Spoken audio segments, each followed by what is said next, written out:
Hey, Pat McCardle with Team Polaris here, bringing you Shop Talk episode number 2. Here we're going to be talking all about this Pro XP. We got the Ultimate behind us right now today, but we're going to be focusing on performance. In episode 1, we talked to you all about power and what that 181 horse engine is capable of. In this one, we're going to get a little bit more into agility, some of the ride and handling, and kind of give you some of the reasons why this overall combination of vehicle just works so well out in the wild. So when we think about performance, one of the things we got to talk about is wheelbase. When you look at this machine, from the center of the front wheel to the center of the back wheel, we're at 96 inches, which is a half a foot longer than an XP Turbo was. Nice thing about that is it gives you a little smoother performance when you're going through the bumps. You got a little more time for that front end to settle, so it's going to give you a better ride performance when you're going down in a straight line. The other thing when you think about, okay, now that I got a longer wheelbase, am I going to not be able to make it around the corner? Well, the cool thing about this is that we actually added steering stops so that we can take the front wheels and actually turn them sharper to give you a better cut angle. So when we come down in the front here, you can see on the bottom of the lower control arm here, there's actually a little tab welded on. And on the knuckle here, you can see there's a spot here that if you're at full droop, full turn, these two things will actually touch, which is going to prevent you from going too far. So it's going to help keep that half shaft in the vehicle, because if we let it go even further, then you'd start blowing joints out. When you think about other things on this machine that make it more agile, you got to think about things like the front drive. So coming up to the front end, we got the nice big beefy isolated front drive like we've got on an RS1. We also had on the Turbo S. But the nice part about that is that this has actually got a 3% overdrive ratio. So when I say that, what I mean is the rear tires actually spin a little bit faster than the fronts, which gives you a nice light steering effort when you don't need the front wheels hooking up. But when you get in loose terrain, they almost immediately lock into place and get all 4 wheels pulling. Another nice thing that's neat on this one that most people do enjoy is the fact that we've got a 1.5 turn rack. So when I say that, what I mean is I can turn this steering wheel about 3/4 of a turn this way, hit the lock, and if I go back the other way, same thing. It's about 3/4 of a turn. So the nice part is while I'm going down the trail and I got my hands on the wheel, I almost never need to take them all the way off and go hand over hand. I can drive and I don't have to do this all the time, and I can enjoy my day, keep comfortable, and with the power steering on here, you know, I keep nice light effort and I don't get fatigued. So overall, when you think about performance, right, got that nice wheelbase, good ground clearance, you know, we got updated shock and spring package now, tight cut angles, so even, you know, you got a longer wheelbase, but tighter cornering performance even with it. So, Pro XP's got a one-piece mainframe. What does that do for you? Well, it gives you a really stiff chassis. And why do you care? Well, the chassis is going to stay a fixed structure. It's not going to be twisting and turning a whole lot, which means the suspension can actually do its job. So we've actually retuned the spring and shock package for the midway through the model year here. So you can see we've got a big mainspring, we've got a tender spring, and we've actually got a third spring up here at the top that's basically going to help keep that all assembled when it's at full droop. And we'll get into that more in a future episode of Shop Talk. All right, so what do you like about braking performance on the Pro XP? Why are these brakes so good? Well, there's a few things. Number one, we always tune our brakes to have a nice, stiff, firm pedal. And we try and do as much as we can to keep those brakes from fading. So the guys do a heck of a job. You know, you can see we got triple piston calipers here up front, you know, 1, 2, 3. We got a nice thick brake rotor on this one to help pull that heat out. We've got stainless steel brake lines that you can see right up here. They're fully coated, so those lines aren't going to expand like maybe a rubber line would. But overall, the stopping performance on a Pro XP is phenomenal. You know, from the first time, once you get those brakes burnished in, which, you know, basically means broken in and ready to go, they're going to give you consistent stopping performance the instant you take your foot and push on the brake pedal.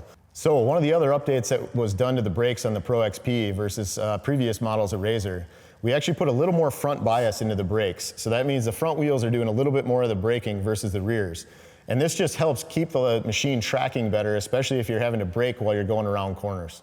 Overall, I think if anybody that's ever ridden a Razor knows, you know, we've got great brakes, they're super easy to use and very consistent amongst all terrains you're riding in. So overall, you know, one of the things I love about Razors is just how good they stop. Pro XP, no exception. So one of the other nice things about the Pro XP is ground clearance. We got 14.5 inches here when you think about from the frame down to the ground. The other nice thing is we've got arched A-arms, so the width that you can hit, go over tall obstacles is quite wide on this vehicle. which makes it nice when you got to avoid, something in the trail that's, maybe, this big that you got to clear over. Doesn't have to always be necessarily directly centered. It can go here, here, here, wherever, without doing damage to your suspension. The other cool thing about these vehicles is water fording. So a lot of people often ask, like, what is the water height on these? Easy answer there is the bottom of the floorboard. So if you think about this level, that's about what we say for the water fording height. Now, when you look at it, we also realize that there might be some splash or water that's getting a little higher on the vehicle as you go. So when you think about vent lines, things like the front drive, the fuel tank, the rear transmission, we actually run those lines quite high so you don't have to worry about that splash getting inside. So I'm gonna quick pop out the rear box here, and just to give you an example, you can see there's this rubber hose coming out between the intakes ports, comes out to the side and actually goes right here. So the transmission is actually vented here on the back frame. So, a guy my height, that's about belly button height. Other things, like if you look at your clutch outlet duct, it's about, maybe mid-thigh on me, where it comes out the front of the engine blowing over the exhaust. Why do you care about all these vent locations? Well, the reality is, as you go through water and it's moving around, you don't necessarily have to worry about it splashing back into areas that it shouldn't be. So like getting, back in your clutch box, in your transmission, front drive, or fuel tank, where really you don't ever want to have water inside of. So one of the other cool things about performance on this Pro XP are things like approach angle, departure angle, and ramp over or breakover angle. So if you come down and look here, and we look at the front of the tires across the vehicle, you'll see that those stick out to the furthest most point, which means you got a 90-degree approach. So if you come up to something that's, this tall, you can actually bump the tire right up against it, throttle into it, and climb up and over that obstacle without worrying about bashing your bumper in. Same is true if you're coming down, maybe doing some slow speed rock crawling, you got to drop off a short ledge, the tire is going to hit before you do damage to your bodywork. The same is basically true if we go to the back of the vehicle as well. You can see here that the tires are the rearmost facing item. They stick out past the rear fascia, past the exhaust for that very same reason, so that your departure angle when you're coming off something, you don't have to worry about ripping things off the back of your vehicle that are hard parts. When you think about the ramp over angle, this is the other nice one. Basically, if you drew a line, from the tire here up to the middle of the vehicle and back down to the front, what you see is that the belly doesn't stick down. You're not like dragging the middle of the vehicle. So as you're going up and over things, you're not going to tend to get high center or be dragging the belly of the vehicle, even though you do have a full coverage skid plate on a Pro XP. All right, so we've recapped quite a few things on this vehicle. One I almost forgot to mention is it's 64 inches wide. Why would you care? Well, it fits on trails almost anywhere in the world. So it's super versatile when you think about the Pro XP. Here where I am in the Midwest, down in the Southwest, out east, there's a lot of places you can ride this machine, which makes it a really fun unit to have and be able to go explore the off-road terrain around the world. So that's it for episode 2 of Shop Talk, where we're talking all about performance on this awesome Pro XP. Make sure you click that like button, add some comments down below on what you want to see next, and hit that subscribe button so you can see the next episode coming up of Shop Talk.